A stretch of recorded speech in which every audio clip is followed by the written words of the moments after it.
Boa tarde, pessoal. Meu nome é Alexandre José Machado. Que bom tê-los conosco aqui no nosso encontro de hoje. Bom, gente, então nossa aula de hoje vai ter 4 etapas, tudo bem? Vai ter um momento de acolhimento, a gente vai analisar uma metodologia ativa, vamos analisar 2 aulas do RCO+, e analisar um aplicativo de simulador, tá? Que é o Tinkercad. Bom, então primeiro eu queria que vocês compartilhassem conosco aqui, tá? Cada um falar um pouquinho o que consegue ver de semelhança entre as 2 imagens, tá? Muito bem, né? Então, como vocês comentaram, né? A gente tem uma criança fazendo experimentos, né? Brincando ali com vários equipamentos, e na segunda imagem é um brinquedo de criança, né? Então, esse brinquedo de criança, né? Eles são formas geométricas que se encaixam em seus devidos lugares, tá? Então, uma forma geométrica de coração, ela vai encaixar exatamente onde tem ali o formato de coração, tá? Né? E como vocês falaram, as crianças, elas não, né, pequenas, elas estão aprendendo ainda, né, a verificar essas formas geométricas. Ou seja, para ela encaixar onde tem o local do coraçãozinho aqui, ela pega o círculo e tenta encaixar e vê que não consegue. Pega o quadrado e vê que não consegue encaixar aqui. Ela vai testando até ela pegar o coração e verificar que o coração encaixa, né, nesse formato aqui. Tá? Então, o que ela faz? Ela faz várias tentativas até conseguir, né, encaixar o objeto que ela quer ali. Aí, com o tempo, ela vai verificar, né, que cada objeto tem um formato próprio que vai dar certinho em seu encaixe. Tudo bem? Né? Então, aí a criança aqui, né, ela tá brincando, fazendo experimentos, né? Também testando tudo que ela tem ao seu redor. Bom, então hoje a gente vai falar aqui um pouquinho sobre aprendizagem por descoberta. Então, todo mundo aqui eu acho que já ouviu falar, né? Sobre essa aprendizagem por descoberta. E queria que me falasse um pouquinho de vocês, se vocês já ouviram falar, o que vocês sabem dessa teoria de aprendizagem aí, né? Bom, né, então como vocês falaram aí, né, tudo está corretamente. Então a gente tem, né, coloquei aqui 3 tópicos, né, essenciais, né, que facilitam com que o aluno descubra os conceitos e princípios atrás de um fenômeno observado. Trata-se de uma forma de aprendizagem experiencial e ela traz aí um método científico, tá? Então, o próprio nome já diz, aprendizagem por descoberta, né? Então, o aluno que vai descobrir, né? Assim como vocês mencionaram. Então, o aluno ele tem que participar ativamente e ele descobrir aquilo que está sendo proposto a aprendizagem deles no momento. Tá? Então é eles que vão descobrir, não o professor transmitir para eles essas informações, né? O professor então vai atuar ali como um mediador, né? Como a gente costuma falar, assim como vocês comentaram. Tudo bem? E vocês já praticaram essa perspectiva nas aulas de vocês? Tá? Seria interessante que vocês compartilhassem conosco, né,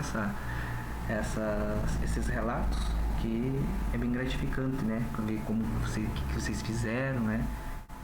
Muito bem, né. Muito bem, então excelente aí a partilha. Eu também já utilizei, né. A gente não consegue utilizar em todas as aulas porque, né, como vocês falaram, né, demora, né, gasta muito tempo. Claro, né, que ela é uma metodologia excelente, porém, né, gasta muito tempo das aulas, e um dos problemas que vocês comentaram, né, é a quantidade de alunos em sala de aula, né, que a gente tem que fazer grupos, né, então dificulta um pouco, tá? Mas muito bem. Bom, então agora vocês vão entrar aqui nas aulas tá? Mandei o link para vocês. A gente vai analisar essas 2 aulas do RCO, tá? Aula do 3º ano do ensino médio, aula 38 e 39. Então podem analisar lá e a gente já discute. Bom, então como vocês, né, analisaram, né, então podiam compartilhar com a gente o que vocês verificaram aqui sobre qual assunto é a aula 40 e a aula 41. Tudo bem? Bom, muito bem. Então na aula 40, né, como vocês já falaram, está falando, né, as duas, né? Na realidade, estão falando sobre as leis de Kirchhoff, tá? Então, a primeira a gente vai analisar, primeiramente, lá no slide 9, tá? Que está falando da associação em série, né, de resistores. Tá? Que é a associação em série de resistores, que é a resistência equivalente à soma das resistências. Tá? E lá na aula 41, está falando de circuito em paralelo. Tá? E lá no slide 8 tem a relação lá da resistência equivalente da associação em paralelo. Tá? E agora, como será que a gente poderia atribuir uma metodologia ativa, né? A metodologia por descoberta nessa análise de resistência aí das leis de Kirchhoff?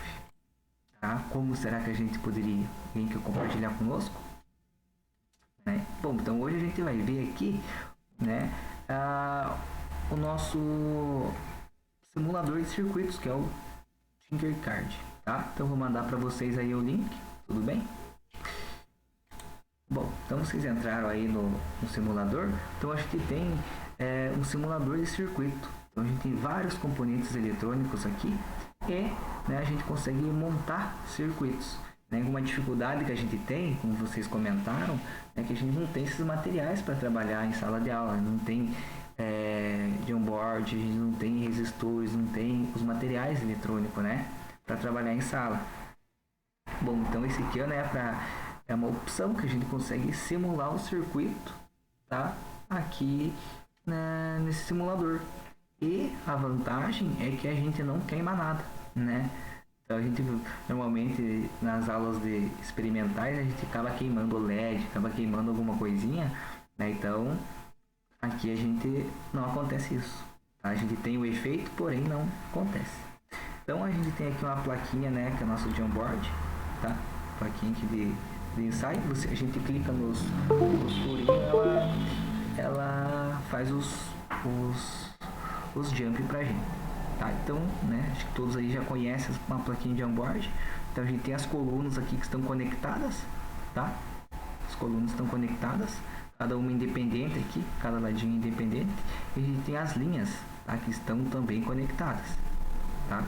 Então a gente aqui, normalmente a gente coloca o lado negativo e positivo de uma pilha, tá? Daí vai conectando diretamente deles aqui, tá? Então a gente tem aqui a plaquinha de onboard, a gente tem resistores, a gente tem LED, tá? A gente tem vários equipamentos. A gente tem um multímetro, tá? Que a gente consegue medir a corrente elétrica, a voltagem, a resistência. Tudo bem?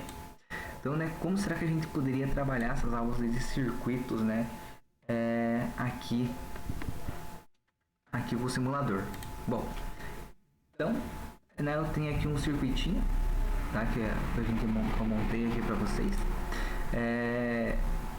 Tá, então primeiro a gente pode pegar e montar esse circuitinho em série, pegar esses resistores e deixar em série, um conectado no outro, tá bom?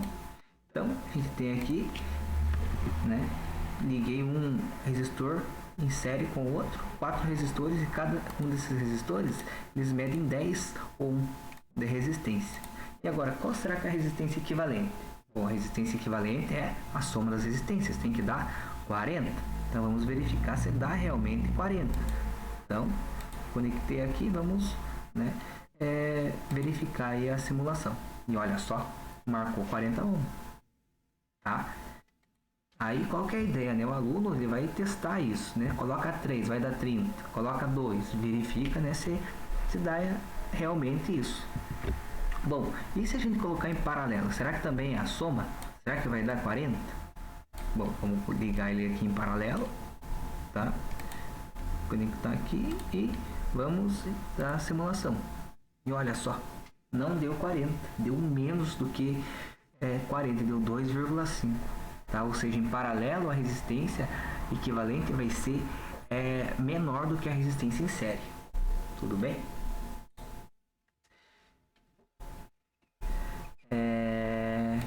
Então, pessoal, o que a gente viu, né, na aula de hoje? Então, a gente viu a aprendizagem por descoberta, tá? Aprendizagem por descoberta e o recurso digital do Tinkercad. Tudo bem? Então, eu queria que vocês compartilhassem conosco o que vocês acharam, se vocês já utilizaram, né, esse aplicativo, tá? O que vocês acharam da aula de hoje. Muito bem, né? Então, como vocês comentaram, né, esse simulador, né, ele é excelente para a gente usar porque evita de queimar os equipamentos, tá? E quando não tem os equipamentos, então a gente consegue utilizar, né? Um dos problemas é que precisa de computador, né? Ou deixa uma atividade para eles fazer na casa, ou utiliza o laboratório de informática da escola, né? Se tiver, tudo bem? Ou a gente consegue fazer também agora nas salas por Educatron. Tudo bem, pessoal? Então, obrigado pela participação de vocês, tá? Qualquer dúvida que tiverem, só me procurar, tá? Que a gente esclarece as dúvidas. Se alguém quiser compartilhar mais alguma coisa na aula, tudo bem? Então, agradeço a participação de todos. Até mais.